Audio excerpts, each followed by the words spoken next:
Good morning. ఈరోజు మనం మరొక చిన్న కథ గురించి తెలుసుకుందాం. ఒక అడవిలో కొన్ని కోతులు నివాసం ఉండేవి. వేసవి కాలం రావడంతో అడవిలోని చెరువులు, నీటి కాలువలు పూర్తిగా ఎండిపోయాయి. ఒకరోజు కోతులకు విపరీతమైన దాహం వేసింది. నీటి కోసం వెతుకుతూ అవి అడవిని దాటాయి. అక్కడ ఇసుకలో నీటి అలల్లా ఎండమావులు మెరుస్తూ కనిపించాయి. వాటిని నీటిగా భావించిన కోతులు మూకుమ్మడిగా అటువైపు పరుగెత్తాయి. తీరా అక్కడికి వెళ్ళి చూస్తే అక్కడ నీళ్లు లేవు సరికదా, మరికొంత దూరంలో నీటి అలలు మెరుస్తూ కనిపించాయి. దానితో కోతులు తిరిగి ముందుకు పరుగెత్తాయి.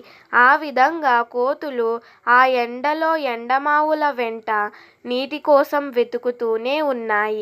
నీళ్లతో గొంతు తడుపుకోకపోతే నా ప్రాణం పోయేలా ఉంది, దీనంగా అంది ఒక కోతి. ఏం చేద్దాం?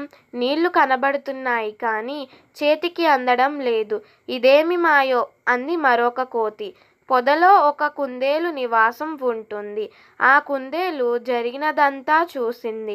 కోతులకు సహాయం చేయాలని వచ్చి వాటి ముందు నిలబడింది.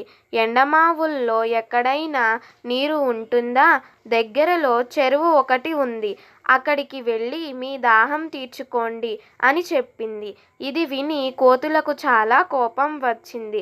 మేం తెలివి తక్కువ వాళ్ళమా అంటూ ఒక కోతి కుందేలుపైకి దూకి దాని మెడ పట్టుకుంది. నేను చెప్పేది నిజం, నా మాటలు నమ్మండి, భయంగా అరిచింది కుందేలు. ఆ కోతి కుందేలులను బలంగా నేలకేసి కొట్టింది. ఆ దెబ్బతో కీచుగా అరుస్తూ కుందేలు ప్రాణం వదిలేసింది.